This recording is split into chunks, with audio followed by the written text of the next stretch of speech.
Hi everyone, எல்லாருக்கும் வணக்கம். Welcome to my channel Manchatti which means my pot. இன்றைக்கி நம்ம சேனலில் செய்ய போகிறது ரொம்பவே ஈஸியான ஒரு ரெசிபி. உங்களுக்கு மார்னிங்கில் ரொம்ப பிஸியாக இருந்தீங்கன்னா இல்லை குக் பண்ண உங்களுக்கு மூட் இல்லைன்னா இந்த ரெசிபி நீங்கள் ட்ரை பண்ணலாம். Because it literally takes only 5 to 10 minutes செய்கிறதுக்கு. ஆனால் டேஸ்ட் வந்துட்டு கண்டிப்பாக ரொம்ப நல்லாயிருக்கும். வீட்டில் ட்ரை பண்ணி பாருங்கள். இப்போ இந்த ரெசிபி எப்படி செய்கிறதுன்னு பார்க்கலாம். ஃபஸ்ட்டு நம்ம இந்த ரெசிபிக்கு ஸ்வீட் கார்ன் வந்துட்டு வேக வச்சு எடுத்துக்கணும். நான் ஒரு 1/4 கப் அளவுக்கு ஸ்வீட் கார்ன் எடுத்திருக்கேன். அது வந்துட்டு கொதிக்கிற தண்ணியில் போட்டுடலாம். இது வந்துட்டு ஒரு 2 to 3 minutes குக் ஆனால் போதும். இந்த ஸ்வீட் கார்ன் வந்துட்டு நல்லா குக் ஆகிடுச்சு, பார்த்தாலே உங்களுக்கு தெரியும். இப்போ இதை தண்ணியிலேருந்து எடுத்து நம்ம சைடில் வச்சிடலாம். நான் ஸ்டவ் மேலே ஆல்ரெடி ஒரு பேன் வச்சுருக்கேன். Sorry about the background noise, இங்கே நிறைய ஆட்டோ போயிட்டு வந்துகிட்டே இருக்கும். இப்போது அந்த பேனில் நம்ம ஆயில் சேர்த்துக்கலாம். ஒரு 3 to 4 டீஸ்பூன் அளவுக்கு ஆயில் ஆட் பண்ணால் போதும். உங்களுக்கு ஆயில் வேண்டாம்னு நினச்சிங்கன்னா நீங்கள் வந்துட்டு பட்டர் கூட ஆட் பண்ணிக்கலாம். ஆயில் நல்லா காஞ்சிச்சு. இப்போ வந்துட்டு நம்ம கார்லிக் ஆட் பண்ணிக்கலாம். நான் 2 cloves ஆஃப் கார்லிக் நல்லா ஃபைனாக கட் பண்ணி வச்சுருக்கேன். இது வந்துட்டு நல்லா கோல்டன் ஆகிற வரைக்கும் நம்ம இந்த ஆயிலில் ஃப்ரை பண்ணி எடுத்துக்கணும். உங்களுக்கு கார்லிக் பிடிக்காதுன்னா நீங்கள் இந்த ஸ்டெப்பை வந்துட்டு ஸ்கிப் பண்ணிக்கலாம்.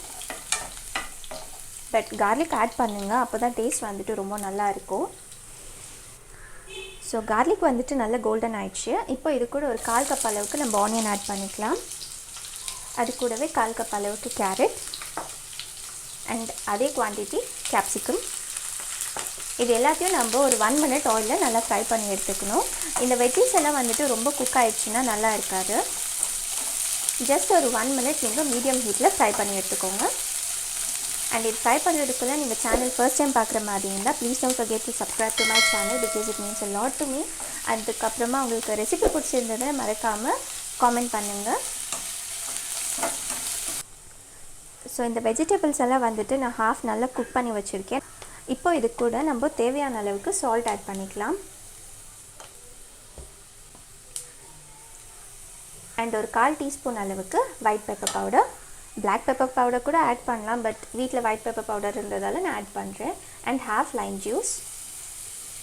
உங்களுக்கு காரம் வேணும்னு நினச்சிங்கன்னா you can also add green chillies. But ஆனால் பெப்பர் பவுடரோட ஃப்ளேவரே நல்லா இருக்கும்.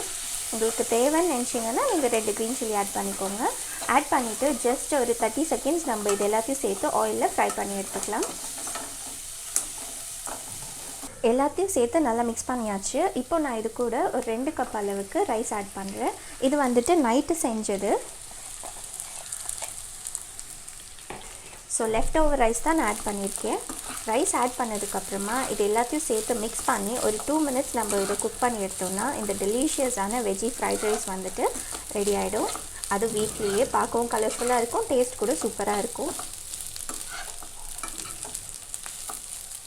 இது லெஃப்ட் ஓவர் ரைஸ் நைட்டு செஞ்சதால் நான் இதை ஒரு 2 minutes நல்லா சூடு பண்ணி எடுத்துக்கிறேன். சப்போஸ் நீங்கள் இதை ஃப்ரெஷ்ஷாக ரைஸ் வச்சு செய்கிற மாதிரி இருந்தால் ஜஸ்ட் இதை போட்டு நீங்கள் மிக்ஸ் பண்ணிங்கன்னாவே இந்த ஃப்ரைட் ரைஸ் வந்துட்டு ரெடி ஆகிடும். நான் ரைஸ் போட்டதுக்கப்புறமா இது ஒரு 2 minutes நல்லா குக் பண்ணியிருக்கேன். இப்போ நம்ம வேக வச்சோம் இல்லையா, அந்த ஸ்வீட் கார்ன் வந்துட்டு நம்ம இதுலேயே ஆட் பண்ணிடலாம். நம்ம ஆல்ரெடி வேக வச்சதால் ஸ்வீட் கார்ன் வந்துட்டு நீங்கள் லாஸ்ட்டாக ஆட் பண்ணிக்கோங்க. ஆட் பண்ணிவிட்டு இது ஜஸ்ட் ஒரு வாட்டி நம்ம மிக்ஸ் பண்ணி எடுத்தோம்னாவே இந்த டெலிஷியஸான ஸ்வீட் கார்ன் ஃப்ரைட் ரைஸ் வந்துட்டு ரெடி ஆகிடும். It looks so colourful and tasty also.